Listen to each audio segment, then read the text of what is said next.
Bismillahirrahmanirrahim. Assalamualaikum warahmatullahi wabarakatuh. Saya Mak Famizani berasli nombor matriks A980208 dan hari ini saya akan membentangkan mengenai soalan 1 iaitu sejauh manakah ciri-ciri penting yang terdapat dalam Melayu telah menjadikan orang Melayu sebagai masyarakat maritim yang dinamik. Pertama sekali kita akan melihat kepada pengenalan. Seperti kita tahu masyarakat Melayu merupakan masyarakat maritim. Masyarakat maritim ini turut digelar sebagai masyarakat pesisir pantai berikutan kawasan pendapatan yang wujud di kawasan pesisir pantai ataupun di tepi laut. Namun wujud juga masyarakat Melayu yang tinggal di kawasan pedalaman serta berhampiran dengan sungai yang hanya menjalankan aktiviti pertanian.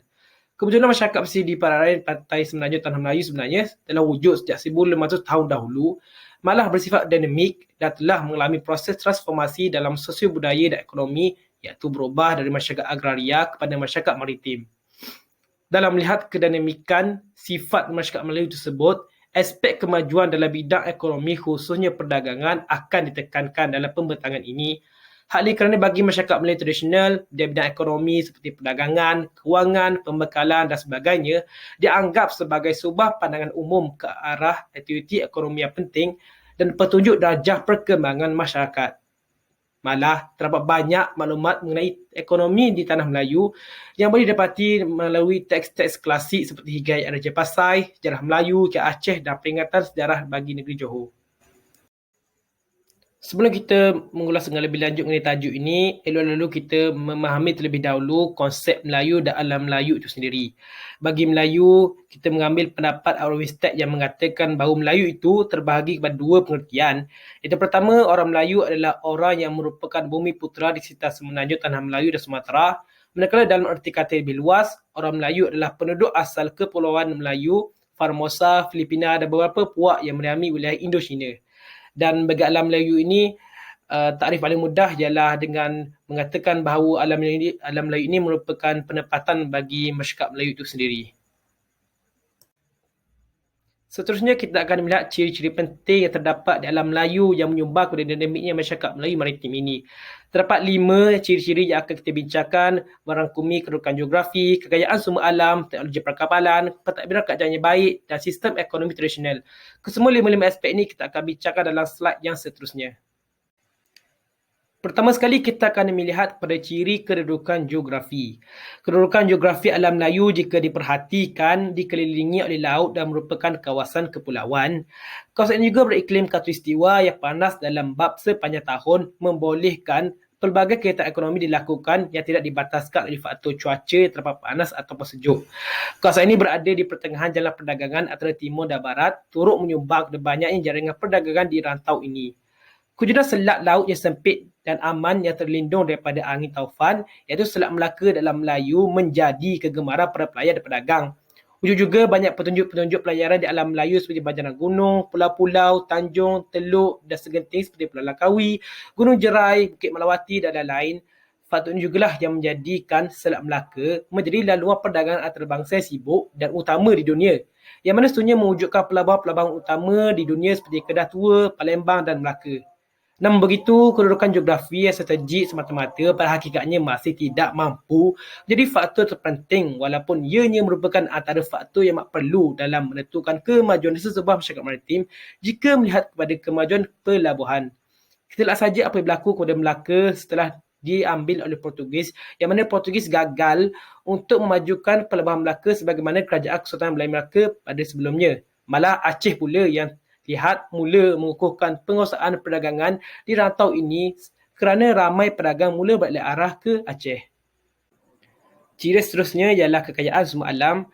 Hakikatnya alam Melayu kaya dengan hasil bumi terutamanya hasil hutan seperti rotan, balak, lada hitam, gaharu, galan seperti emas dan perak serta bahan makanan seperti beras, gula, kacang polong, daging kering, ikan masin dan sebagainya.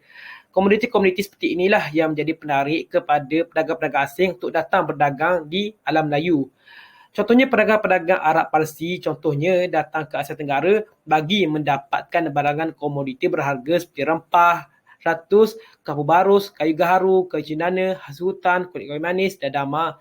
Manakala barang yang diekspor pula ialah seramik, barangan daripada kaca, alatan besi, senjata, perak, manik, paku, kipas, barangan pisang sutera dan minyak wangi. Ciri yang seterusnya ialah teknologi perkapalan. Kedudukan alam Melayu yang mempunyai kawasan kepulauan dan dikelilingi oleh laut memerlukan pengangkutan air iaitu kapal atau perahu untuk menjalankan aktiviti-aktiviti harian. Penguasaan teknologi perkabalan mempunyai hubung kait dengan penguasaan perdagangan maritim. Hal ini bermakna bahawa jika masyarakat Melayu menguasai teknologi perkabalan, semestinya masyarakat Melayu mahir dalam bidang perdagangan ataupun menguasai bidang perdagangan. Melalui bukti arkeologi juga memperlihatkan keupayaan perdagangan dan perniagaan Melayu yang dipacu oleh keupayaan pembuatan perahu yang kemudiannya berkembang jadi perahu yang lebih kuat, besar dan cantik iaitu yang dipanggil sebagai perahu besar, kapal dan jong. Contoh perkapalan alam Melayu kita lihat ada 3 kategori iaitu kapal besar, kapal sederhana dan kapal kecil. Kapal besar seperti jong, gali, finis, pinas dan bedak. Kapal sederhana seperti padewakang, nadel, langcang dan patoroni. Akhir sekali ialah kapal kecil seperti perahu kolek, perahu baluk, perahu jalur dan setuk. Pentadbiran kerajaan yang baik juga merupakan salah satu ciri yang menyumbang kepada dinamiknya masyarakat maritim Melayu ini. Kita mengambil contoh Pelabuhan Melaka. Pelabuhan Melaka dikatakan begitu besar sehingga boleh menampung hampir 2,000 buah kapal yang pelbagai saiz dalam satu tempoh masa. Dalam keadaan yang sedemikian adalah mustahil jika tidak wujudnya satu sistem dan struktur tertentu bagi mengawasi dan menentukan proses tersebut. Kecekapan Melaka yang lain termasuklah aspek percukaian, timbangan serta sukatan dan sistem mata wang. Hal ini telah membuktikan bahawa pentadbiran kerajaan Melaka sungguh baik dalam mengawal kegiatan perdagangan di kawasan tersebut. Sesungguhnya juga Sultan Iskandar Muda daripada Aceh juga menguasai beberapa pelabuhan penting di pesisir timur dan barat Sumatera bagi mengukuhkan kegiatan perdagangan di Aceh sehingga mampu menarik wilayah-wilayah yang kaya dengan hasil-hasil bumi. Contoh bagi Aceh ni membuktikan bahawa kecekapan pemerintah juga mampu menyumbang kepada perdagangan yang maju di kerajaan tersebut. Ciri terakhir ialah sistem ekonomi tradisional. Umumnya, majoriti penduduk tanah Melayu yang berbangsa Melayu melibatkan diri dalam kegiatan pertanian, contohnya menanam padi, menternak haiwan dan mengutip hasil hutan. Kegiatan perikanan turut diceburi oleh masyarakat Melayu terutamanya yang tinggal di kawasan pesisir pantai. Masyarakat nelayan di pesisir pantai perlu mendapatkan bekalan beras daripada masyarakat tani di pedalaman dan begitulah sebaliknya. Ini membuktikan wujudnya hubungan antara masyarakat di pesisir pantai dengan masyarakat di kawasan pedalaman yang saling bergantung antara satu sama lain dalam alam Melayu.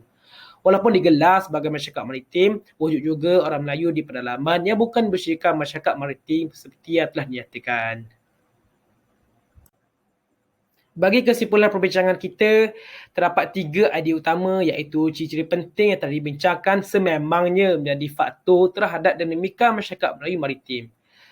Abad ke-7 sehingga abad ke-17 menyaksikan kepesatan aktiviti penerokaan dan perdagangan yang berlaku di Asia Tenggara yang mana zaman ini digelar sebagai Age of Commerce oleh Anthony Reid pada tahun 1988. Kegemilangan kerajaan maritim Melayu ini kadang-kala menarik minat kuasa-kuasa asing untuk meluaskan pengaruh masing-masing di rantau alam Melayu ini. Setakat ini sajalah pembentangan dari saya. Sekian, terima kasih.